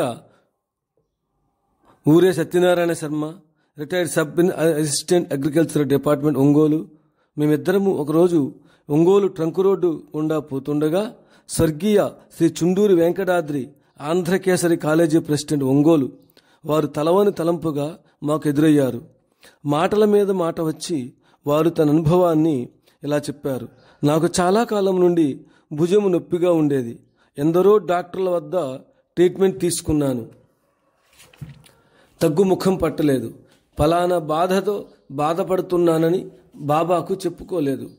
ఆయన నా భుజంపై చేయి పెట్టి స్పృశించారు. అంతే, ఆ బాధ ఎటు పలాయనమైందో. చూపులేక దృష్టి ద్వారా డాక్టర్ శ్రీ పేరయ్య గారు MBBS, Indira nursing home, BVS hall వద్ద, ఒంగోలు. నడుము నొప్పులతో విపరీతంగా బాధపడుతుండేవారు. పడుకోవడం కూడా కష్టమయ్యేది. డాక్టర్గా ఎన్నో ఉపచర్యలు చేసుకున్నారు. తోటి డాక్టర్ల వద్ద కూడా ట్రీట్మెంట్ తీసుకున్నారు. ప్రయత్నాలన్నీ విఫలమయ్యాయి. 1995 సంవత్సరంలో ఒంగోలు శ్రీ సాయిబాబా మందిరానికి బాబా విచ్చేశారు. శ్రీ బెజవాడ వీరయ్య మాస్టారు డాక్టర్ గారిని తీసుకుని సాయి మందిరానికి వచ్చారు. చాలా సంవత్సరాల నుండి డాక్టర్ గారు పడుతున్న బాధను గురించి చెప్పడమైనది. ఒకసారి బాబా డాక్టర్ గారి వైపు చూసి ఠీక్ హో జాయేగా అని ఆశీర్వదించారు. నానాటి నుండి ఆ బాధ నుండి విముక్తి చెందారు. కృతజ్ఞతగా డాక్టర్ శ్రీ పేరయ్య గారు కాటేలులో నిర్మించబడిన ఆంధ్ర ధర్మశాలకు 5,000 రూపాయలు విరాళమిచ్చారు. బాబా ప్రసాదము ఆశీస్సులు. కంఠమాధుర్యాన్ని కోల్పోయిన కుమారి సుధాంశ్రీ అనుభవం. ఒంగోలు లాయర్పేటలో ఉన్న సాయిబాబా మందిరంలో సాయి విగ్రహ ప్రతిష్ఠ 12/12/1990న బాబా తన కర కమలములచే ప్రతిష్ఠించారు. ఆనాడు ఆంధ్రప్రదేశ్లో అనేక ప్రాంతాల నుండి ఎన్ని వేల మంది వచ్చారో అంచనా వేయడం కూడా కష్టం. ఒంగోలు వాస్తవ్యులైన శ్రీ జి కృష్ణమూర్తి కుమార్తె సుధాంశ్రీ అప్పట్లో సంగీతంలో MA డిగ్రీ చేస్తోంది. మృదు మధురంగా పాడే ఆమె గాత్రము దెబ్బతిన్నది. శ్రీ కృష్ణమూర్తి గారు శ్రీ ఎం భోలే గారిని పరిచయం చేసుకుని తన కుమార్తె గాత్రము దెబ్బతిన్న విషయం గూర్చి చెప్పారు. వారిద్దరిని ఏఎం భోలే గారు బాబా వద్దకు తీసుకువెళ్లి ఆశీస్సులిప్పించారు. బాబా ఆమెకు ప్రసాదము తినిపించారు. అప్పటికప్పుడే ఆమె గాత్రంలో మార్పు వచ్చి మృదు మధురంగా 5 పాటలను పాడి ప్రేక్షకులను అలరింపచేసింది. ఆనాడు ఆ తండ్రి కూతురు పొందిన ఆనందానికి మేరలేదు. ఈ విధంగా బాబా అనుగ్రహం వల్ల నిమిషాలలో ఆమె గాత్రంలో మార్పు వచ్చింది. తిట్టుట కొట్టుట కొందరిని దుష్టగ్రహాలు ఆవహించి పిక్కు బాధలకు గురి చేస్తుంటాయి. వాటిని వెడలగొట్టడానికి మహాత్ములు భక్తులను తిట్టడం, కొట్టడం అనే చర్యలు పాటిస్తుంటారు. వాటి నుండి భక్తులు విముక్తులవుతారు. ఇంతేగాని అవి భక్తుల పాలిట నిజమైన తిట్లు కావని, శాపాలు కాని కావు. అవి నిజంగా భక్తుల పాలిట నిజమైన తిట్లు కాని శాపాలు కాని కావు. అవి నిజంగా భక్తుల పాలిట వరాలని చెప్పాలి. హంసరాజు అనే భక్తుణ్ణి ఒక దుష్టగ్రహము ఆవహించినప్పుడు శ్రీ సాయి అతన్ని కొట్టి ఆ గ్రహాన్ని ఎలా పారద్రోలారో సాయి చరిత్ర చెప్తుంది. ఇలాంటి విషయాలలో ఏ డాక్టర్ల యొక్క వైద్యము ఉపకరించదు. ఇలాంటి సంఘటనలు శ్రీ గులాబ్ బాబా చరిత్రలో కూడా కొన్ని కనిపిస్తాయి. PA Gopalagiri షిరిస్తుదార్, retired post, మరకంబట్టు, Chittoor జిల్లా. Cell phone number 9885720399. Shri Gopalagiri 1997వ సంవత్సరంలో నాతో అంటే రచయిత గోకులాష్టమి పండుగ నాడు బాబా దర్శనానికి కాటేలు వచ్చారు. కాటేలు ఆశ్రమంతా భక్తులతో కిటకిటలాడింది. ఉదయాన్నే ఆశ్రమ పరిశుభ్రత ఎలా ఉందో బాబా పర్యవేక్షిస్తున్నారు. ఆ సమయంలో భక్తులు ఒకరినొకరు నెట్టుకుంటూ బాబా చరణాలపై పడి నమస్కరిస్తున్నారు. అక్కడ తొక్కిసలాట ప్రారంభమైంది. అంత రద్దీగా ఉండే సమయంలో కొత్తగా దర్శనానికి వచ్చిన శ్రీ గోపాలగిరికి బాబాను దర్శించాలనే కుతూహలము కలిగింది. వెంటనే పరిగెత్తుకుంటూ వెళ్ళి జనాన్ని నెట్టుకుంటూ బాబా పాదాలపై వాలి ప్రణామాలు చేశారు. ఆ సమయాన బాబా ఎవరిని కొట్టకుండా గిరిగారి కుడి భుజంపై గట్టిగా కొట్టారు. దూరంగా నిలబడి చూస్తున్న నాకు అయ్యో పాపం అనిపించింది. బాబాను గిరిగారు తిట్టుకొని ఉంటారని నేను అనుకున్నాను. భుజాలు ఎగరేసుకుంటూ నా దగ్గరకు వచ్చి చూడండి మాస్టర్ గారు నా చేయి ఎలా పైకి కిందకి లేస్తోందో ఊపుతూ చూపించారు. అసలు విషయం ఏమిటని అడిగాను. కొన్ని సంవత్సరాల నుండి నా కుడి చేతిని ఎత్తే స్థితిలో లేదు. డాక్టర్లకు మందులకు ఎంతో ఖర్చు పెట్టాను. పట్టరాని ఆనందంతో భాష తెలియని వారికి కూడా సైగలతో చెప్పుకున్నాను. అందరూ అతనికి కలిగిన అనుభవానికి ఆనందించారు. ఆనాటి నుండి బాబా సేవకుతో అంకితుడై చిత్తూరు జిల్లాలో బాబా గూర్చి ప్రచారం చేస్తున్నారు. గ్రంథాలయాలకు భక్తుల ద్వారా గ్రంథాలు డొనేట్ చేయిస్తున్నారు. ఇతర రాష్ట్ర భక్తుల అనుభవాలు. ఒక సంవత్సరం గోకులాష్టమి పండుగకు వేల సంఖ్యలో భక్తులు కాటేలు ఆశ్రమానికి వచ్చారు. ఆశ్రమమంతా భక్తులతో నిండిపోయింది. బాబా దర్శనానికి తొక్కిసలాట ప్రారంభమై ఒకరిపై ఒకరు నెట్టుకుంటున్నారు. ఆ తోపులాటలో ఒక భక్తుడు బాబాపై పడబోయాడు. విసుగు కలిగి బాబా ఆ భక్తుని తొడపై గట్టిగా చరిచారు. అంత దెబ్బ కొట్టినా అతను బాధపడలేదు. అతని కొట్టినందుకు బాబా కొద్దిసేపు బాధపడ్డారు. మరునాడు గోపాలకాల ఉత్సవం చూడడానికి వేలాది మంది భక్తులు ఎండిపోయిన కచేరీ నదిలో కూర్చున్నారు. తను కొట్టిన భక్తుడు ఆ జన సమూహంలో ఎక్కడ ఉన్నాడా అని బాబా తన దృష్టిని అన్ని వైపులా సారించారు. అతను క్యూలో నిలబడి వారిలో చివర ఉన్నాడని బాబా గ్రహించారు. భక్తులంతా ఒకరి తర్వాత ఒకరు బాబాకు నమస్కరించి ప్రసాదము తీసుకొని వెళ్ళిపోతున్నారు. అతని వంతు వచ్చేసరికి అతడు బెదురుతూ మెల్లమెల్లగా బాబాను సమీపించాడు. బాబా మెడలో పూలమాల వేసి 11,000 రూపాయలు దక్షిణ సమర్పించాడు. అంత దెబ్బ కొడితే ఇంత డబ్బు ఎందుకు ఇస్తున్నావు అని నవ్వుతూ అతన్ని అడిగారు బాబా. మీరు ఎక్కడైతే కొట్టారో అక్కడ తన తొడచూపుతూ 11 సంవత్సరాల నుండి ఎంతో నొప్పితో బాధపడుతుండేవాణ్ణి. అన్నీ తెలిసి కూడా తెలియనట్లు అడుగుచున్నారే. 11 సంవత్సరాల నుండి ట్రీట్మెంట్ నిమిత్తం వేలాది రూపాయలు ఖర్చు పెట్టాను. ఇన్నాళ్ల నుండి పడుచున్న కర్మ బాధ నుండి విముక్తుడనయ్యాను అని చెప్పాడు. బాబా అతన్ని ఆశీర్వదించి అనుగ్రహించారు. మరొక సందర్భంలో ఒక అంధుడైన భక్తుడికి ప్రసాదమిచ్చి దీవించారు. అతనికి చూపు వచ్చింది. ఆశీస్సులు. స్వర్గీయ శ్రీ బడ్కస్ నాగపూర్ నివాసి. వీరు నాగపూర్లో 2006 మార్చి నెలలో పరమపదించారు. వీరికి హార్ట్ ఆపరేషన్ చేయవలసి ఉన్నది.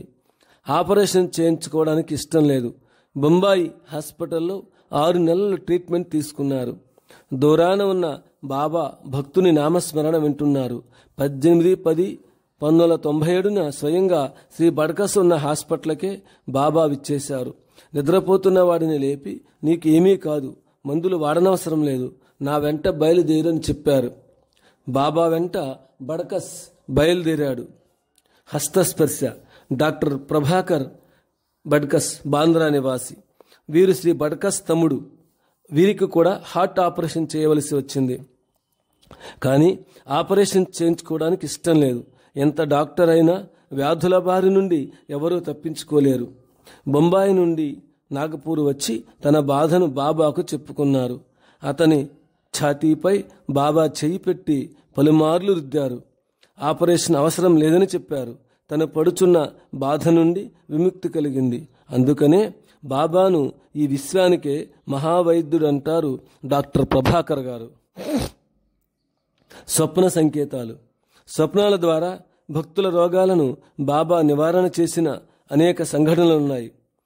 వరూరి నివాసులైన శ్రీ తివారీ మహారాజ్ బాబా పరమభక్తుడు. ఆయన భార్య 3 సంవత్సరాల నుండి కడుపు నొప్పితో అహోరాత్రాలు మూలుగుతుండేది. బాధకు తట్టుకోలేక నిద్రమాత్రలు సేవిస్తుండేది. కర్మ తీరేంత వరకు ఎవరైనా బాధలు పడవలసింది. కర్మ తీరిపోయే రోజు రానే వచ్చింది. బాబా సింధూతాయ్ అనే భక్తురాలికి స్వప్న దర్శనమిచ్చి ఇలా ఆదేశించి చెప్పారు, నీవు శ్రీ తివారీ మహారాజ్ ఇంటికి వెళ్ళి ఆయన భార్యకు 1 గ్లాసు నీరు తీసుకొని తాపించవలసినది. ఈ స్వప్నము నిజమా లేక భ్రమ అని కొద్దిసేపు ఆమె ఆలోచించింది. 1 గ్లాసు నీరు తీసుకొని శ్రీ తివారీ ఇంటికి వెళ్ళింది. ఏమమ్మా, రాక మా ఇంటికి వచ్చావు, ఏమైనా విశేషాలున్నాయా అని తివారీ అడిగారు.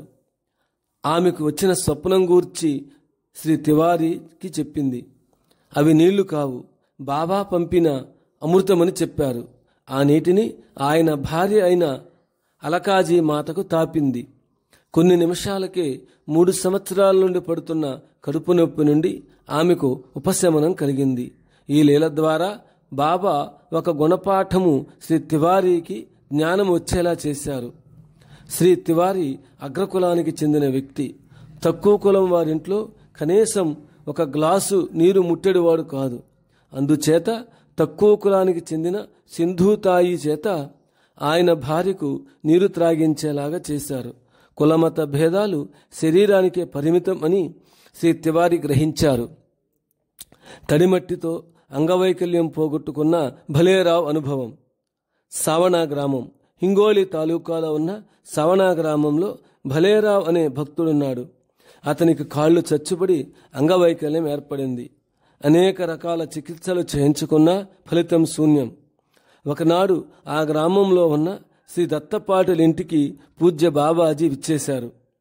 బాబాజీ వచ్చిన సంగతి తెలిసి వేలాది మంది భక్తులు బాబా దర్శనానికి పలు గ్రామాల నుండి విచ్చేశారు. భక్తులు బాబాకు స్నానం చేయించారు. అంటే ప్రతి భక్తుడు 1 చెంబు నీరు బాబా నెత్తిపై పోసి స్నానం చేయించారు. ఈ విధంగా భక్తులంతా స్నానం చేయించడానికి కొన్ని గంటలు పట్టింది. స్నానం చేయించిన నీరు ఒక చిన్న కాలువలాగా ప్రవహించింది.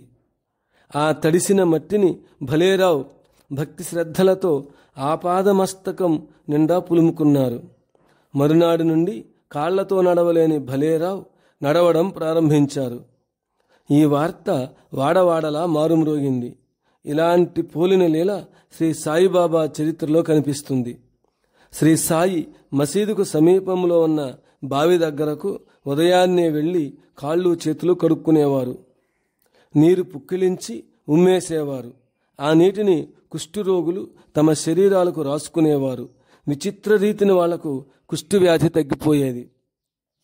మనోహర్ బీడీ కంపెనీ యజమాని అయిన శ్రీ పాటిల్కు ప్రసాదము పంపి జీవనదానము చేయుట. జబల్పూర్, మధ్యప్రదేశ్. డాక్టర్ శ్రీ అమర్నాథ్ జైన్, ఎండి, సాగర్, మధ్యప్రదేశ్ స్వయంగా ఇలా చెప్పారు. ఈ సంఘటన 1994వ సంవత్సరం జరిగింది. జబల్పూర్ బీడీ కంపెనీ యజమాని అయిన శ్రీ మనోహర్ పాటిల్కు మెదడు నరాలు చిట్లాయి. 15 రోజులు అపస్మారక స్థితిలో ఉండిపోయారు. అతన్ని మించిన కోటీశ్వరుడు మధ్యప్రదేశ్లో లేడు. అందరికంటే ఇన్కమ్ ట్యాక్స్ కట్టేవారిలో ప్రథముడు. వీరి కంపెనీలో 400-600 మంది 400-600 అంబాసిడర్ కార్లు ఉన్నాయి. ఫ్యాక్టరీలో 1,00,000 మందికి పైగా కార్మికులు పనిచేస్తున్నారు. ఈయన భార్యను మీరాబాయ్ అని పేరుతో సంబోధిస్తారు. బాబా మంచి భక్తురాండ్రను మీరాబాయ్ అనే పేరుతో పిలుస్తారు. పతిభక్తి పరాయణురాలు భర్త అస్వస్థత వల్ల నిరంతరం దుఃఖిస్తుండేది. బాబాకు కబురు పంపడానికి బాబా ఎక్కడుంటారో తెలియదు. అన్ని చోట్లకు ఫోన్లు చేయించింది. బాబా కోసం ఆయన మనుషులను నలుదిక్కులకు పంపారు. బొంబాయి డాక్టర్లు విమానంలో జబల్పూర్కు వచ్చి ఆయనకు అన్ని పరీక్షలు చేశారు. లాభం లేదని వెనుదిరిగి వెళ్ళిపోయారు. చివరకు అమెరికా నుండి స్పెషలిస్ట్ డాక్టర్లను పిలిపించే ప్రయత్నంలో ఉన్నారు. అప్పట్లో ఆయన కుమారుడు శ్రీ విజయ్ పాటిల్ పార్లమెంట్లో లోక్సభ సభ్యుడిగా ఉన్నారు. బాబా గ్వాలియర్లో ఉన్నారని ఫోన్ ద్వారా తెలిసింది. ఆయన కుమారుడు బాబాతో గంట సేపు ఫోన్లో మాట్లాడాడు. ఢిల్లీకి రమ్మని అతనితో బాబా చెప్పారు. ఢిల్లీలో అతనికి ప్రసాదమిస్తూ నీ తల్లి పాతివ్రత్యమే నీ తండ్రిని కాపాడుతుందని చెప్పారు. శ్రీ విజయ్ పాటిల్ విమానంలో జబల్పూర్కు వచ్చారు. బాబా మహాప్రసాదాన్ని తన తండ్రికి తినిపించారు. ప్రసాదము సేవిస్తూనే ఆయన స్పృహలోకి వచ్చారు. బాబా మహాప్రసాదం వల్ల శ్రీ పాటిల్ మరుజన్మ ఎత్తాడు. మీరాబాయి పాతివ్రత్య ప్రభావం వల్ల అతని తండ్రి పునర్జీవుడవుతాడని చెప్పారే గాని బాబా తన ఆధిక్యతను చాటుకోలేదు. బాబా మహిమలు లీలలు విన్నా తలుచుకున్నా ఆశ్చర్యము కలుగక మానదు. బాబా మహాప్రసాదము అది వెలలేని కానుక, అంటే డబ్బిచ్చి కొనలేము. నీ ఆత్మ తిరిగి వచ్చింది, ఔషధాలు వాడనక్కర్లేదు. శ్రీ మధుకర్ త్రేంబక్ పతంగే పోస్ట్, పడాలా, బైరోభా తాలూకా, నివాసా జిల్లా అహ్మద్ నగర్. శ్రీ పతంగే అతని భార్య 1979వ సంవత్సరం నుండి బాబా భక్తులయ్యారు. బాబాపై అచంచల భక్తి శ్రద్ధలు కలిగాయి. అతని భార్య రూపాయి బిళ్ళ కంటే పెద్ద కుంకుమ పెట్టుకుంటుంది. ఆమెను పెద్ద బొట్టమ్మ అని పిలుస్తారు. ఆమెను అందరూ సులభంగా గుర్తిస్తారు. పతంగేకు 1976వ సంవత్సరంలో పక్షవాతం వచ్చింది. బాబా గొప్ప మహిమాన్వితులని శ్రీ ఆదావ్ సాహెబ్ ద్వారా తెలిసింది. నవంబర్ 1976వ సంవత్సరంలో బాంబూరి గ్రామంలో బాబా కార్యక్రమం ఏర్పాటు చేశారు. ఈ గ్రామం రావూరే తాలూకా, అహ్మద్ నగర్ జిల్లాలో ఉంది. కార్యక్రమానికి ముందు రోజున పెద్ద గాలివాన వచ్చి విద్యుత్ శక్తికి అంతరాయం కలిగింది. అర్ధరాత్రి 12 గంటలకు బాబా ఆ గ్రామానికి వచ్చాకనే కరెంటు వచ్చింది. పతంగే చావు బతుకుల మధ్య ఊగిసలాడుతూ చివరి క్షణాలు లెక్క పెట్టుకుంటున్నాడు. పుకానా గ్రామ కార్యక్రమం తర్వాత బాబా అతని ఇంటికి వచ్చారు. 2.5 కిలోల గోధుమ పిండితో అతను గోధుమ రొట్టెలు తయారు చేశాడు. బాబా కూడా వంట చేసే కార్యక్రమంలో పాల్గొని 1/4 కేజీ పచ్చిమిరపకాయలు దంచారు. బాబా వచ్చారని తెలిసి వందల సంఖ్యలో భక్తులు ఆయన ఇంటికి వచ్చారు. వండింది కొద్ది మందికైనా సుమారు 400-500 మంది భోంచేసినా ఇంకా మిగిలిపోయింది. అతని ఆతిథ్యానికి బాబా పరమానందం పొందారు. అన్ని ఔషధాలు బయట పారేయమని చెప్పారు. నీ ఆత్మ తిరిగి వచ్చిందన్న క్షణంలోనే పక్షవాతం నుండి విముక్తి చెందాడు. గత జన్మల్లో ఏ పాపాలు చేసుకున్నాడో అతని ప్రారబ్ధము ఇంకా వెంటాడుతూనే ఉన్నది. 1986వ సంవత్సరంలో గొంతుకు క్యాన్సర్ వచ్చింది. బొంబాయి జేజే హాస్పిటల్లో 2 నెలలు ట్రీట్మెంట్ కొరకు చేరాడు. తగ్గనందున టాటా హాస్పిటల్కు అతన్ని పరీక్షల కొరకు పంపారు. అక్కడ కూడా క్యాన్సర్ అని నిర్ధారించారు. 1 నెల వరకు అతన్ని హాస్పిటల్లో ఉంచి అనేక పరీక్షలు నిర్వహించారు. తగ్గకపోగా రోజురోజుకు ఆ వ్యాధి ఎక్కువైంది. బాబా ఫోటో దగ్గర పెట్టుకుంటే తగ్గిపోతుందని అతని భార్య చెప్పింది. అతను అలానే చేశాడు. ఆ రోజు రాత్రి బాబా స్వప్న దర్శనమిచ్చి, ఏమీ గాబరా పడవద్దు, నేను నీ వెంటనే ఉన్నానని చెప్పి బాబా అదృశ్యమయ్యారు. 2వ రోజున బాబా కార్యక్రమము కోలారులో జరిగింది. ఈ గ్రామం వడాలాకు 20 కిలోమీటర్ల దూరంలో ఉన్నది. బాబా కార్యక్రమం చూడ్డానికి అతని కుమారుడు శ్రీరామ్ కోలారుకు వచ్చాడు. బాబా అతని దగ్గరకు పిలిచి, నీవిక్కడ ఉన్నావేమిటి? మీ నాన్నకు నిన్నటి రోజున బొంబాయిలో ఆపరేషన్ అయింది. నేను కూడా అక్కడే ఉన్నాను. నీవు ఇంతవరకు పోలేదేమిటి అన్నారు. అతనికి ఆశ్చర్యం వేసి వెంటనే తండ్రిని చూడ్డానికి బొంబాయి బయలుదేరాడు. కిడ్నీ చెడిపోవుట. ఈ సంఘటన 1990 సంవత్సరం నాటిది. శ్రీ పతంగే భార్యకు కిడ్నీ చెడిపోయింది. పూనా డాక్టర్లు పరీక్ష చేసి ఆపరేషన్ చేయాలని చెప్పారు. రెండవ రోజున ఆమె పూణేకు వెళ్లాలని నిర్ణయించుకుంది. 1990వ సంవత్సరం శివరాత్రి పండుగ నాడు ఆమె గ్రామం నుండి ఒక భక్తుడు కాటేలుకు వచ్చాడు. బాబా ఆ భక్తుడిని దగ్గరకు పిలిచి ఒక టెంకాయ ఇచ్చి అతనికి ఇలా చెప్పాడు, మీ గ్రామంలో శ్రీ పతంగే భార్య ఉన్నది కదా, ఆమెకు ఈ టెంకాయ ఇవ్వమని చెప్పారు. ఆ టెంకాయను ఆమె తల క్రింద పెట్టుకుని నిద్రపోయింది. మరుసటి రోజు నుండి ఆమెకు కిడ్నీ బాధ తగ్గింది. పూనాకు వెళ్లడం మానుకున్నది. ఇప్పటికీ 15 సంవత్సరాలైనా కిడ్నీ వలన బాధ లేదని ఆమె అందరికీ చెప్పుకుంటుంది. ఆ దంపతులిద్దరిని బాబా తల్లిదండ్రులుగా భావిస్తారు. ఇది నా పుట్టిల్లు అంటారు బాబా. బాబా హార్ట్ ఆపరేషన్ విషయంలో మార్మిక సందేశము విప్పి చెప్పిన డాక్టర్ అమర్నాథ్ జైన్, ఎండి సాగర్ మధ్యప్రదేశ్ 9/9/1913 స్వర్గ నివాసం చేశారు. భక్తుల కోరిక మేరకు హార్ట్ ఆపరేషన్ నిమిత్తము బాబా బ్రీచ్ క్యాండీ హాస్పిటల్లో చేరారు. ప్రపంచ ప్రసిద్ధి చెందిన డాక్టర్ శ్రీ భట్టాచార్య బాబాకు 31/1/1992 హార్ట్ ఆపరేషన్ చేశారు. 13 రోజులు బాబా ఆ హాస్పిటల్లోనే ఉన్నారు. మరికొన్ని రోజులు బాబా భక్తులైన డాక్టర్ రాథోడ్ బంగళాలో ఉన్నారు. శరీరానికి వాపు వచ్చినందున ఎంతో బాధగా ఉండేది. కానీ తన బాధను ఎవ్వరికీ తెలియనిచ్చేవారు కాదు. అంతటి బాధలో ఉన్న తన దర్శనానికి వచ్చిన ఏ భక్తుడిని వెనుకకు పంపలేదు. ప్రతి భక్తునికి దర్శనమిచ్చి వారి కుటుంబ సభ్యుల క్షేమ సమాచారం అడిగి తెలుసుకునేవారు. వందలాది మంది భక్తుల హృద్రోగాలను స్వీకరించి అందరికి బదులుగా బాబా హార్ట్ ఆపరేషన్ చేయించుకున్నారు. ఈ నిగూఢ రహస్యాన్ని డాక్టర్ అమర్నాథ్ జైన్ భక్తులకు వెల్లడి చేశారు.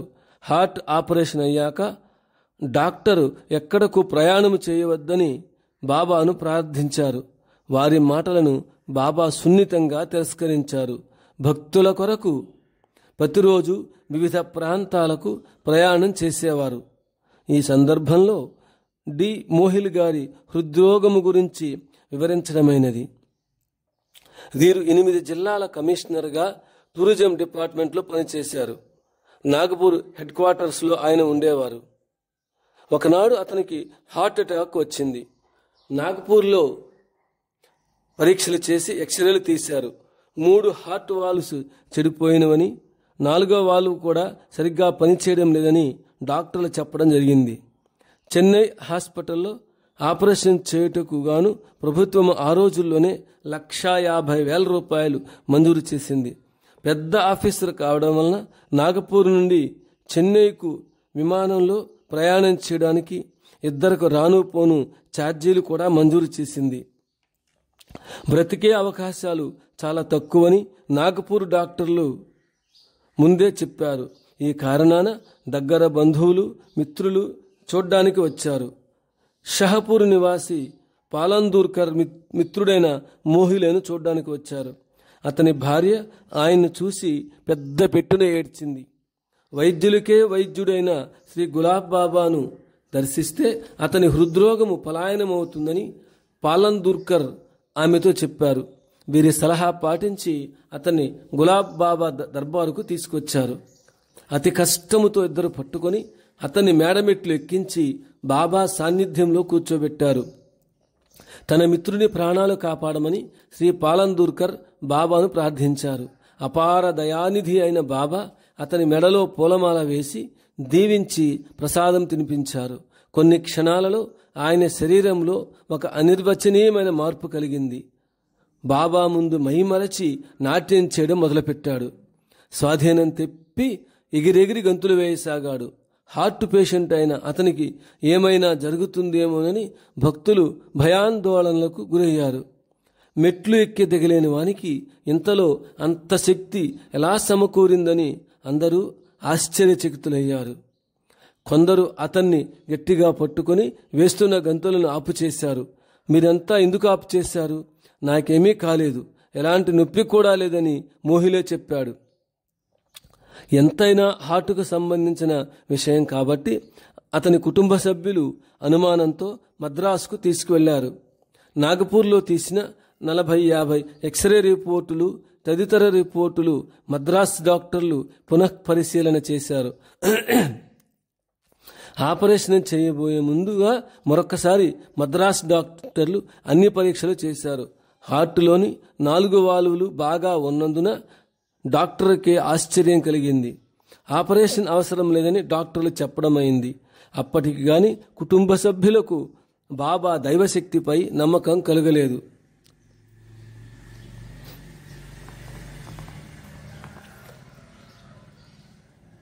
మోహిలేతో పాటు తన కుటుంబ సభ్యులు బాబాకు కృతజ్ఞతలు తెలుపుకున్నారు. కాటేలు ఆశ్రమాభివృద్ధికి తన వంతుగా కృషి చేయగలనని అందరి ముందర వాగ్దానం చేశారు. కాలాంతరంలో బాబా చేసిన మేలు మరచి కృతజ్ఞులయ్యాడు. కష్ట సమయాల్లో భగవంతునికి కొందరు ముక్కులు మొక్కుకుంటారు. కోరికలు తీరాక ముక్కులు తీర్చడం మరుజన్మకు వాయిదా వేసుకుంటారు.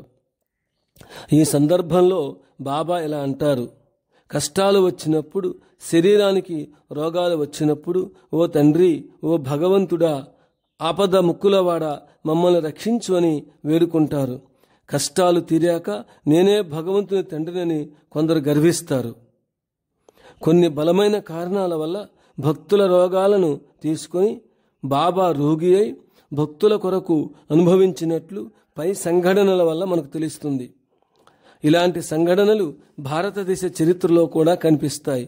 ఉదాహరణకు మొఘలాయి చక్రవర్తి అయిన బాబర్ ఏకైక కుమారుడు హుమయూన్ ప్రాణాంతకమైన జబ్బుకు గురయ్యాడు. తన కుమారుని జబ్బును తనకు సంక్రమింప చేయమని బాబర్ అల్లాకు మసీదులో ప్రార్థనలు చేశాడు. బాబర్ ప్రార్థనలకు భగవానుడు ప్రీతి చెంది హుమయూన్ జబ్బు బాబరుకు సంక్రమింపచేశాడు. చివరకు బాబర్ తన కుమారుని కొరకు ప్రాణాలు అర్పించాడు. ఆనాడే హుమయూన్ మరణించి ఉంటే మొఘలు సామ్రాజ్యము ఆయనతోనే అంతమై ఉండేది. బాబా తన భక్తుల జబ్బులను ఎలా స్వీకరించారో ఇక్కడ కొన్ని ఉదాహరించడమైనది. శ్రీ రమణ మహర్షి శిష్యురాలు పరమ భక్తురాలనదగిన శ్రీమతి ప్రభావతి రాజే దేవాస్ రాజకుమార్తె 14 భాషల్లో మహాపండితురాలు. ఆమె భర్త 1967లో చనిపోతారని శ్రీ రమణ మహర్షి తన సమాధికి పూర్వమే ఆమెకు చెప్పారు. 1950లో ఆమెకు చెప్పారు. రక్షించేవారు నాగపూర్లో ఉంటారు. ఆయన పంచ గులాబీ రంగు చొక్కా ధరించిన వామనామూర్తిని చెప్పారు. పేరు చెప్పక గుర్తులు మాత్రమే చెప్పారు. 1967వ సంవత్సరంలో ఆమె భర్త వీపుపై రాచకురుపు లేచింది. అప్పుడు రమణ మహర్షి చెప్పిన మాటలు జ్ఞాపకం వచ్చి బాధపడసాగింది. బాబా ఎక్కడుంటారనే విషయాన్ని తారసిల్లిన వారిని అందరిని అడుగుతూ రాజహంసమాత దర్బారుకు చేరింది. అప్పట్లో బాబా దర్బారు రాజహంసమాత ఇంట్లో ఉండేది. బాబాకు ప్రణామాలు చేసి తన భర్త ప్రాణాలు కాపాడమని భోరుమని ఏడుస్తూ బాబా పాదాలపై మోకరిల్లింది. ఆమె భర్త రాజకురుపుని బాబా తన శరీరంపై తీసుకున్నారు. కొన్ని నెలల పర్యంతము అసహనమైన బాధను బాబా అనుభవించారు. ఆమె భర్త రాచకురుపు వ్యాధి బాధ నుండి విముక్తి చెందారు. ఒక స్త్రీ భక్తురాలు జీవితంలో వచ్చే కష్టాలు ఎదురీతలేకపోయింది. జీవితంపై విరక్తి కలిగింది. ఆత్మహత్య చేసుకోవాలని తలచి ఎక్కువ మోతాదులో ఎండ్రిని తాగింది. భక్తవత్సలుడైన బాబా ఆమెను రక్షించడానికి ఎండ్రిన్లో ఉన్న విషయాన్ని తీసుకున్నారు. తత్ఫలితంగా బాబాను భక్తులు హాస్పిటల్లో చేర్పించారు. బాబాకు వాంతులై ఎండ్రిన్లోని విషము బయటకు వచ్చింది. శ్రీ శర్మా మిస్త్రి తన ఎడమ కంటికొచ్చిన పక్షవాతము బాబా స్వీకరించుట 1/7/1972 సంవత్సరంలో జరిగిన సంఘటనల గూర్చి శ్రీ జవాయ్ బాపు రవుత్ అకోలా ఇలా తెలియజేశారు. శ్రీ శర్మ గారు దిలీప్ ఇండస్ట్రీస్ పారిశ్రామికవేత్త. వీరిని చూడ్డానికి బాబా కొందరు భక్తులతో నాందూరాకు బయలుదేరారు. ఏ భక్తునికి ఏమి జరిగినా బాబాకు తెలుస్తుంది. నాందూరాకు రాగానే బాబా శర్మను పిలిపించి ఆరోగ్య విషయం అడిగారు. తన ఎడమ కన్నుకు పక్షవాతం వచ్చిందని బాబాకు చెప్పాడు. బొంబాయి హాస్పిటల్లో ట్రీట్మెంట్ తీసుకున్నా తగ్గలేదని బాబాకు ఏడుస్తూ చెప్పాడు. ఈ బాధపడేదానికంటే రైలు కింద పడి ఆత్మహత్య చేసుకుని చనిపోతే బాగుంటుందని బాబాతో చెప్పాడు. ఆత్మహత్య కంటే మించిన మరొక పాపము లేదని బాబా అతనికి నచ్చచెప్పారు. బాబా తన చేతులను అతని కన్నుపై పెట్టి 3 సార్లు కంటి చుట్టూ తిప్పారు. ఈ ప్రక్రియ వల్ల బాబా ఎడమ కన్ను పూర్తిగా మూసుకుపోయింది. భక్తుని ప్రారంధాన్ని 3 నెలలు అనుభవించారు. భక్తులు బాబాను బొంబాయి హాస్పిటల్లో చేర్పించారు. హాస్పిటల్లో బాబా 27 రోజులు ఉన్నారు. అయినా బాబాకు ఉపశాంతి కలుగలేదు. డాక్టర్లు మా వల్ల కాదని నిష్కర్షగా చెప్పారు. బాబా భక్తులతో నాసిక్ చేరారు. నాసిక్ చేరాక కంటికి వచ్చిన పక్షవాతం తగ్గిపోతుందని బాబా చెప్పారు. అలానే బాబాకు తగ్గిపోయింది. ఈ విధముగా భక్తుని ప్రారబ్ధాన్ని 4 నెలలు అనుభవించి భక్తుని రోగ నివృత్తినిగా చేశారు. ఈ రీతిగా భక్తుల బాధలను సహించే మహాత్ములు ఎవరైనా ఉంటారా అనే విషయాన్ని ప్రశ్నించుకోవాల్సిన బాధ్యత మనపై ఉన్నది. ఆహూజీ కుమారుని విషయాన్ని గ్రహించిన బాబా రాయ్పూర్, మధ్యప్రదేశ్ 26/2/1999 బాబా భజన కార్యక్రమము శ్రీ సుందరాని ఇంట్లో జరిగింది. ఆ రోజు రాత్రి అడ్వకేట్ ఆహూజీ గారి ఇంట్లో ఒక దుస్సంఘటన జరిగింది. అతని కుమారునికి జీవితంపై విరక్తి కలిగి విషపు గోళీలు సేవించాడు. స్పృహ తప్పి పడిపోయాడు. ఈ విషయాన్ని ఆహూజీ గారు సుందరానికి ఫోన్ చేసి చెప్పారు. సుందరాని బాబాకు ఈ విషయం తెలిపింది. అతని కుమారుణ్ణి ఉపశాంతి కోసము హాస్పిటల్లో చేర్పించమని బాబా కబురు పంపారు. అతని కుమారుని విషయాన్ని తీసుకున్నందువల్ల బాబా ముఖంపై బొబ్బలు పుట్టుకొచ్చాయి. బాబా వెంటనే హాస్పిటల్లో ఉన్న ఆహూజీ కుమారునికి స్వస్థత కలిగింది. అక్కడున్న వారు ఎన్ని గోళీలు సేవించావని అడిగారు. 60 గోళీలు సేవించానని చెప్పాడు. అవి నిద్ర మాత్రల కంటే చాలా విషపూరితమైనవని అందరికీ తెలిసింది. ఆహూజీ కన్నీరు కారుస్తూ తన కుమారుని కన్నీటి గాథను అందరికీ వినిపించాడు. 6 నెలల క్రితం తన కుమారునికి వివాహం జరిగిందని, ఆమె తల్లిదండ్రులు ఆ అమ్మాయిని కాపురానికి పంపలేదని చెప్పాడు. ఈ మానసిక సంక్షోభాన్ని తట్టుకోలేక తన కుమారుడు ఆత్మహత్య ప్రయత్నము చేసుకున్నాడని అందరికీ చెప్పాడు. 4 పిల్లలను విషవిముక్తి గావించిన బాబా కరోడి నివాసి అయిన శ్రీ రావుత్ అతని కుమార్తెలతో బాబా దర్శనానికి నాగపూర్ వచ్చాడు.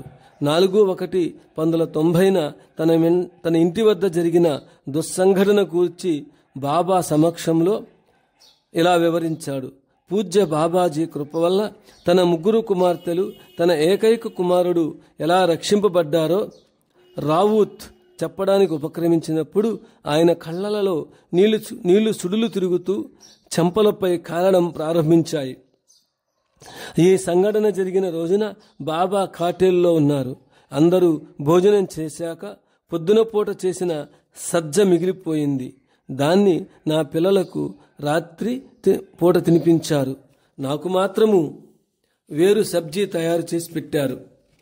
మిగిలిన సబ్జీలో ఏమి పడిందో అది భగవానునికి ఎరుక.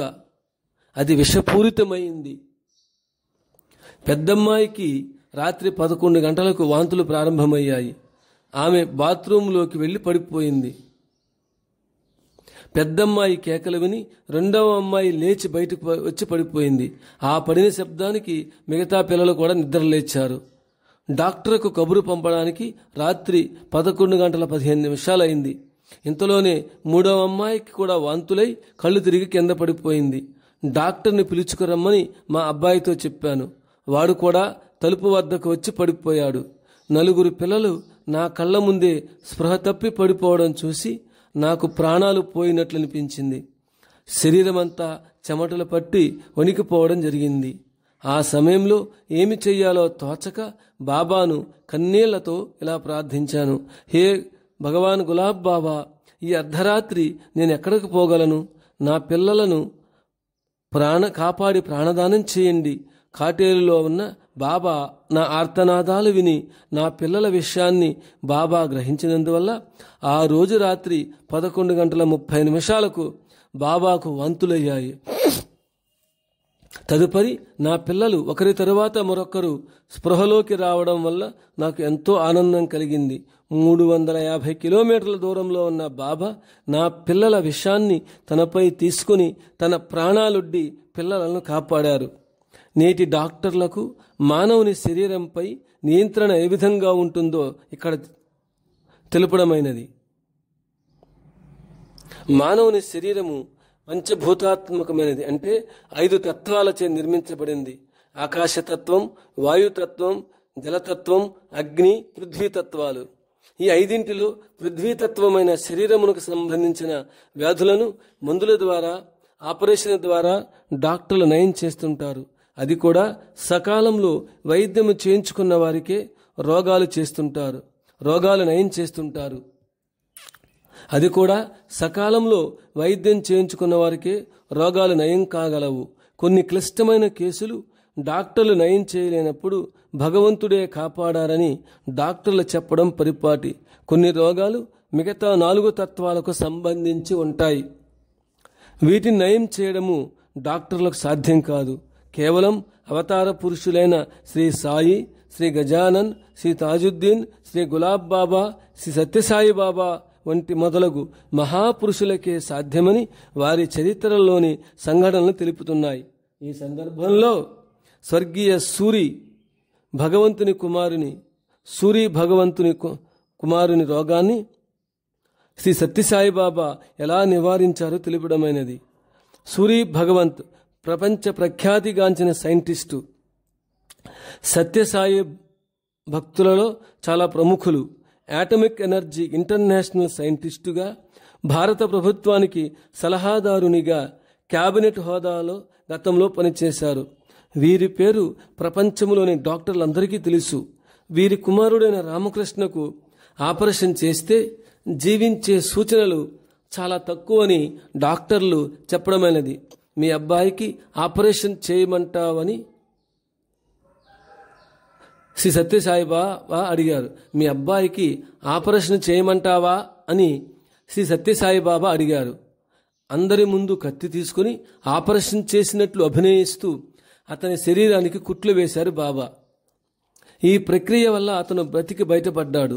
దీన్నే భగవత్ శక్తి అంటారు. భగవదవతార పురుషులు ఏదైనా చేయగలరు. సకల దేవతాస్వరూపుడైన శ్రీ గులాబ్ బాబాను ధన్వంతరి రూపంగా భావించి అర్చించేవారు సకల బాధలు, రోగాల నుండి విముక్తులవుతారు. వ్యాధిగ్రస్తులైన భక్తులను ఉద్ధరించడానికి తన శరీరాన్ని వ్యాధి మందిరముగా చేసుకుని భక్తులకు శాంతి సౌభాగ్యాలు ప్రసాదించారు. అందుచే శ్రీ బాబా మన పాలిట ధన్వంతరి.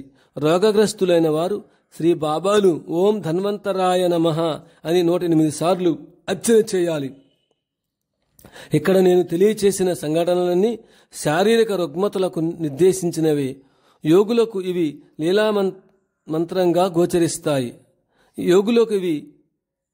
లీలామాత్రంగా గోచరిస్తాయి. యోగశక్తికి సంకల్ప బలం తోడైనప్పుడు ఒక ఇన్ట్యూషన్ ఏర్పడుతుంది. ఆ శక్తి ఎదుటివారి అంతరాల్లోకి చొచ్చుకుపోగల ప్రజ్ఞ కలిగి ఉంటుంది. ఆ సంకల్ప బలంతో కొండలనైనా పెకలించవచ్చు, మేఘాలు సృష్టించవచ్చు, వర్షాలు కురిపించవచ్చు. ఇవి అన్నీ సిద్ధులు కావు, సంకల్ప సిద్ధులు. వీటితో గ్రహశక్తుల్ని అదుపు చేయవచ్చు. శారీరకమైన దీర్ఘవ్యాధుల్ని నియంత్రించవచ్చు. మానసిక రుగ్మతల్ని సైతము చక్కదిద్దవచ్చు. మహాయోగుల నోటి నుండి వచ్చే మాటలే మహామంత్రాలైన మంత్రశక్తులుగా పనిచేస్తాయి. మహర్షులు సృష్టించిన అన్ని మంత్రాలు ఆయా దేవతల మూలాక్షరాలైన బీజాక్షరాలతో ఏర్పడినవి. ఏ మంత్రమైనా శబ్ద తరంగాల్ని ఉత్పత్తి చేసేవి. ఒకే శబ్దాన్ని అనేక మార్లు నిరంతరంగా ఉచ్చరించడం వల్ల తరంగ ప్రకంపనం ఎక్కువవుతుంది. ఆ వైబ్రేషన్స్ తీవ్రత వల్ల శక్తి ఉత్పాదన జరుగుతుంది. ఏ మంత్రమైనా చేసే సాధన బట్టి శక్తివంతమవుతుంది. మంత్రశుద్ధి జరిగిన వ్యక్తి నుండి వచ్చిన ఉచ్చారణ శక్తి తరంగాలై అవతలి వ్యక్తిలోకి దూసుకుపోతాయి,